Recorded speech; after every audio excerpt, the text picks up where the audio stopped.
देश की भी अनदेखी कर रही है। ये पंजाब की सरकार पहली बार नहीं कर रही। एसवाईएल के इश्यू के ऊपर भी बहुत बड़ा फैसला सुप्रीम कोर्ट से आया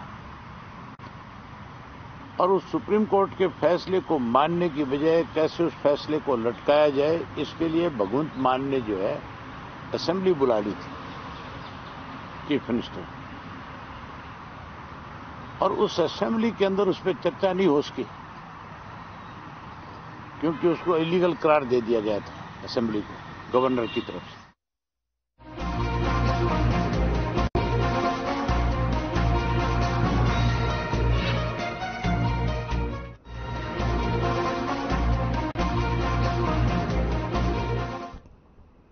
हर घर को धुआं रहित बनाने के उद्देश्य से प्रधानमंत्री उज्ज्वला योजना के तहत दीपावली से पहले विशेष अभियान चलाकर नए उज्ज्वला कनेक्शन दिए जा रहे हैं।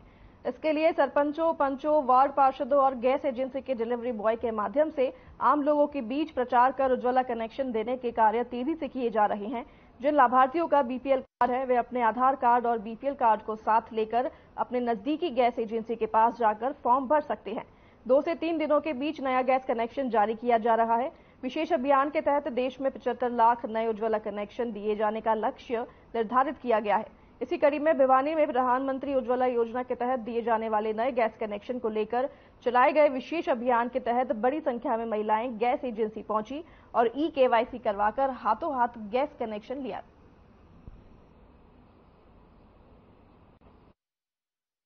मेरे जैसा कोई दूसरा बुलापन जिसकी हर बात में भूल जाए, जिंदगी में रंग भर दे। मेरी जैसी मेरी अपनी पताका चाय, गजब का स्वाद। ओए नीचे आ, घोड़े बेच दिए क्या? ये ऐसे नहीं मानेगा।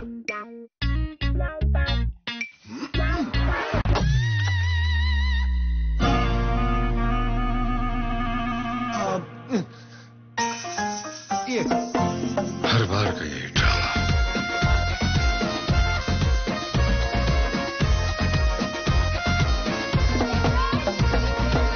दीवाने दीवाने केसरिया के, दीवाने दीवाने केसरिया के।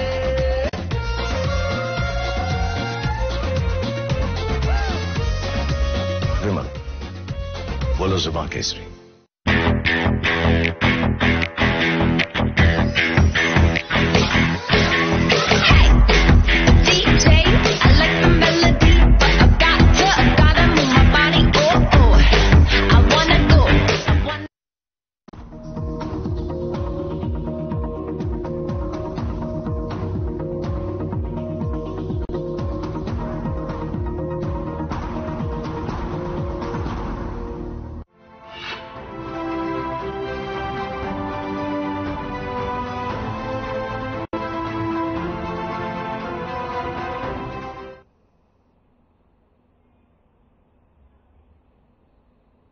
नमस्कार, स्वागत है आप सभी का हिमाचल प्रदेश के खास बुलेटिन में और मैं हूं आपके साथ मुस्कान।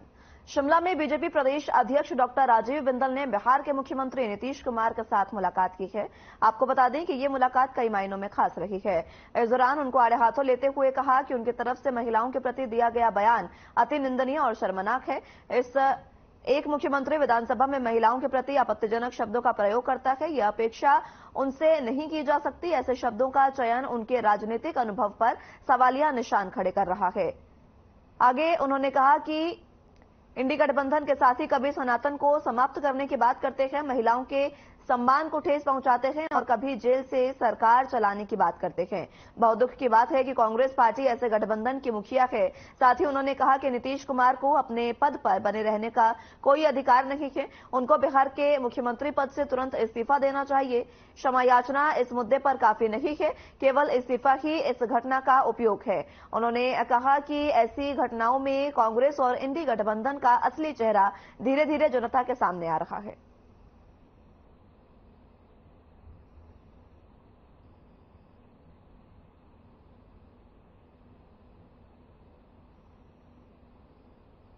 श्री नीतीश कुमार जी द्वारा महिलाओं के संबंध में दिया गया जो बयान है वो बहुत निंदनीय है शर्मनाक है। बिहार विधानसभा की कार्रवाई के समय मुख्यमंत्री महोदय द्वारा महिलाओं के प्रति अपमानजनक शब्दों का प्रयोग ये अपेक्षा नहीं की जा सकती। एक इतना बड़ा राजनीतिक जीवन, लगातार मुख्यमंत्री रहना, केंद्रीय मंत्री रहना, सांसद रहना, और फिर वो तो अभी इंडी गठबंधन के राष्ट्रीय कन्वीनर बनने जा रहे हैं। और ऐसे में इस प्रकार के शब्द जो सामान्य भाषा में चार लोग बैठ करके आपस में चर्चा इस प्रकार की नहीं कर सकते, वो उन्होंने विधानसभा के और फ्लोर के ऊपर इस प्रकार की बात की है, ये अत्यंत शर्मनाक है।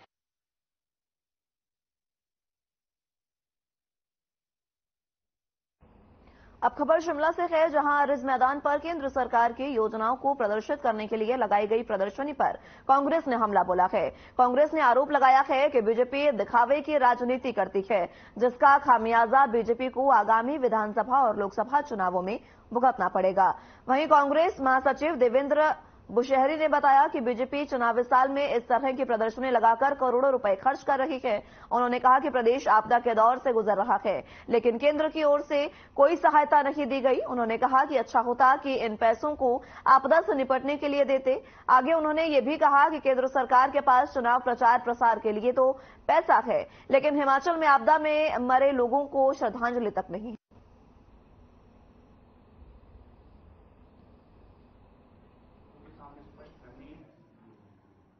भारतीय जनता पार्टी ने हमारे जो ऐतिहासिक रिज मैदान पर जो प्रदर्शनी लगाई है, इसमें जो प्रचार और प्रसार उन्होंने प्रस्तुत किया, कांग्रेस पार्टी का एक सवाल भारतीय जनता पार्टी से रहेगा कि जितना फजूल की खर्चे इन प्रचार और प्रसार में भारतीय जनता पार्टी केवल दिखावे के लिए कर रही है, अच्छा होता कि प्राकृतिक आपदा में जिस प्रकार से हिमाचल प्रदेश में बहुत सारा नुकसान हुआ है, अगर ये पैसा उसमें खर्च होता तो आज प्रदेश की जनता भारतीय जनता पार्टी की धन्यवादी होती।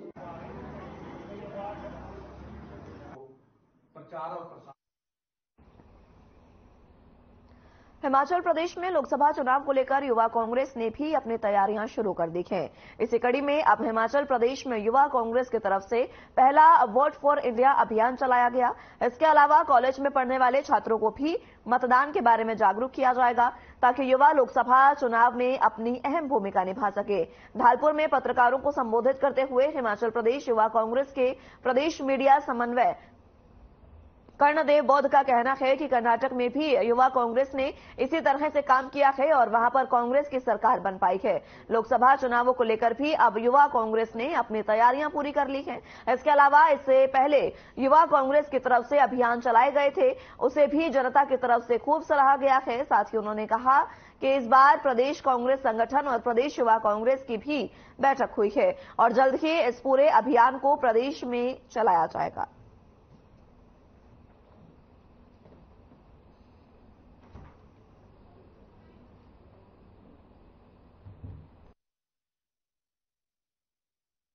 सरकार हमारे भारतीय युवा कांग्रेस ने आने वाले लोकसभा चुनाव के मद्देनजर जो पहले जो कैंपेन चलाया था, बूथ जोड़ो यूथ जोड़ो और सुपर शक्ति श्री कार्यक्रम, जिसका हमें भरपूर योगदान मिल रहा है। और अब हमने जैसा कि पहले भारतीय युवा कांग्रेस ने कर्नाटक चुनाव में युवा मठ करके कार्यक्रम चलाया था, जिसके अंतर्गत हमें उसका बहुत फायदा मिला और लाखों की तादाद में युवा हमारे उस कार्यक्रम में जुड़े और कर्नाटक में हमने बहुमत से सरकार हासिल की। और अब इस कार्यक्रम की शुरुआत अब हम आने वाले लोकसभा चुनाव में हिमाचल में भी करना चाहते हैं, जिसका शीर्षक है पहला वोट फॉर इंडिया।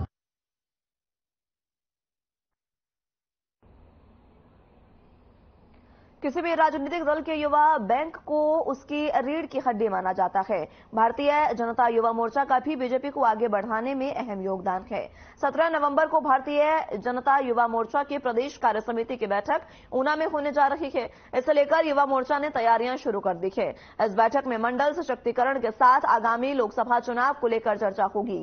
साल 2024 में प्रधानमंत्री नरेंद्र मोदी के हाथ मजबूत करने के लिए हिमाचल भारतीय जनता युवा मोर्चा चारों सीट पर जीत दिलाने के लिए मेहनत करने वाला है। वहीं भारतीय जनता युवा मोर्चा हिमाचल के अध्यक्ष तिलकराज ने कहा कि हाल ही में सभी पदाधिकारी राष्ट्रीय कार्य समिति की बैठक से वापस लौटे हैं। अब 17 नवंबर को ऊना में प्रदेश कार्य समिति की बैठक होगी। आगे उन्होंने कहा कि इस कार्य समिति की बैठक में बीजेपी के वरिष्ठ नेताओं का मार्गदर्शन मिलेगा। साथ ही उन्होंने विश्वास जताया कि साल 2024 में एक बार फिर नरेंद्र मोदी देश के प्रधानमंत्री बनेंगे।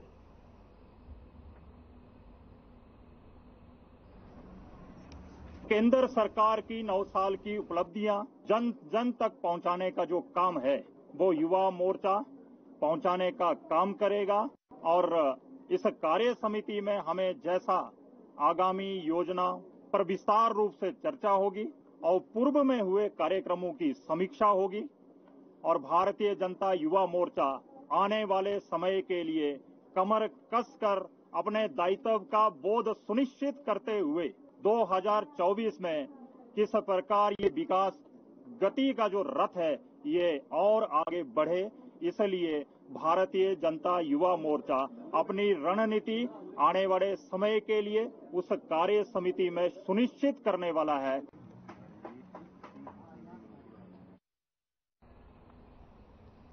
सोलन में नगर निगम की तरफ से त्योहारी सीजन के चलते माल रोड गंज बाजार से दुकानदारों की तरफ से सड़क पर किए अतिक्रमण को हटवाया गया और दुकानदारों को चेतावनी दी गई कि वे सड़क पर अपने दुकानों के बाहर सामान न लगाएं।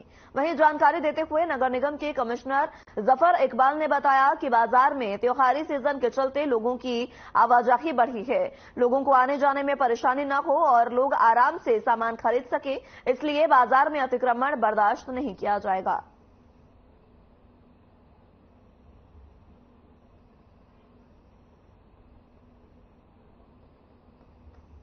दुकानदार हैं, लोग खरीदारी करने के लिए बड़ी संख्या में आते हैं, तो उनका एक्सपीरियंस भी ठीक रखने के लिए कोई ज़रूरी नहीं है कि दुकान के बाहर रोड तक आपको सामान जब तक आएगा तभी लोगों को पता चलेगा, ऐसा ज़रूरी नहीं है।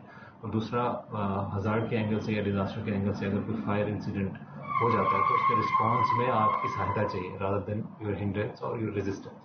तो उसमें आपके माध्यम से मैं लोगों से अपील करूँगा कि वो हमारा इसमें सपोर्ट करें ताकि ये दिवाली का जो पावन पर्व है अच्छे तरीके से लोग उसको एंजॉय करें।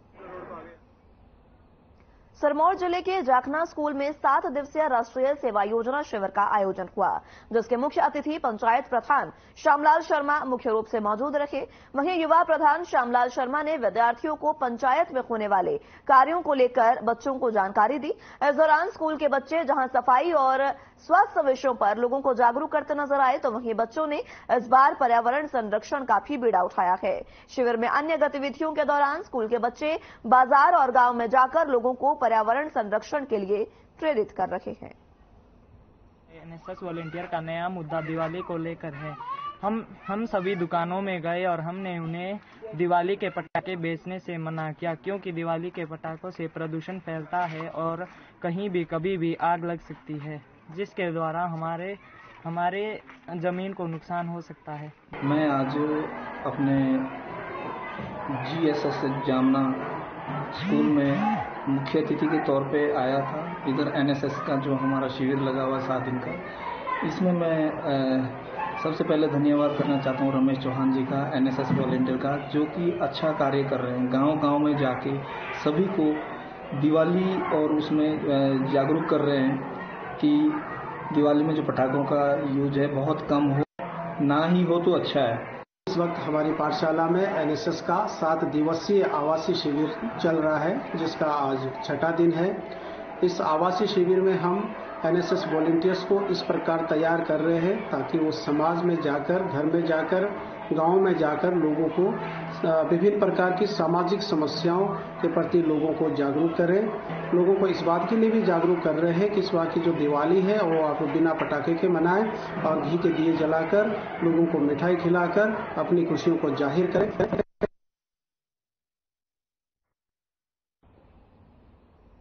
दीपों का त्योहार दीपावली को जहां महज कुछ ही दिन बाकी हैं, तो ऐसे में चेतना संस्था बिलासपुर से जुड़े दिव्यांग विशेष बच्चों की तरफ से अपने हाथों से दिवाली का सामान बनाया गया।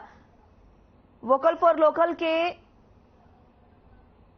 नारे को साकार करते हुए इस चेतना संस्था की संस्थापिका डॉक्टर मल्लिका नड्डा की तरफ से विशेष बच्चों के हुनर को आगे लाने और दिवाली के शुभ अवसर पर इन विशेष बच्चों की तरफ से दिए, मोमबत्ती और भगवान की मूर्तियों समेत कई तरह के सामान बनवाए गए।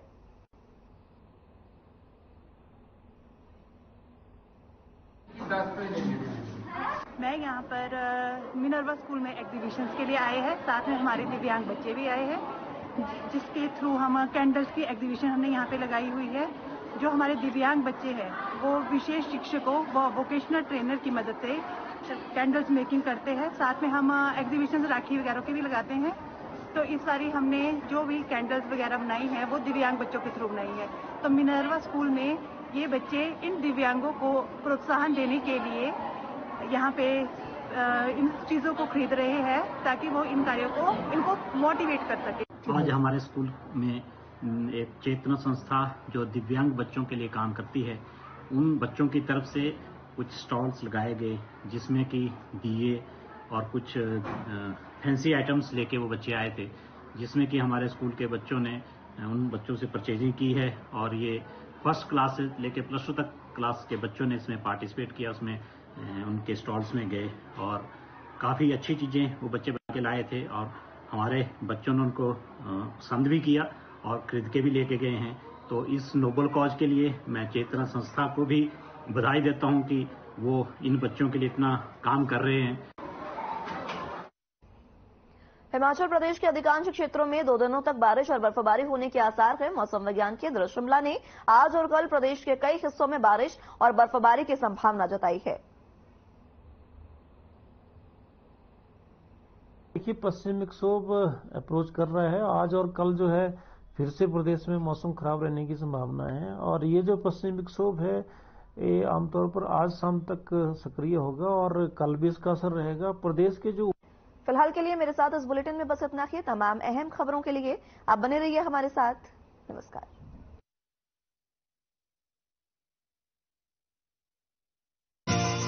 ओए नीचे आ, घोड़े भेज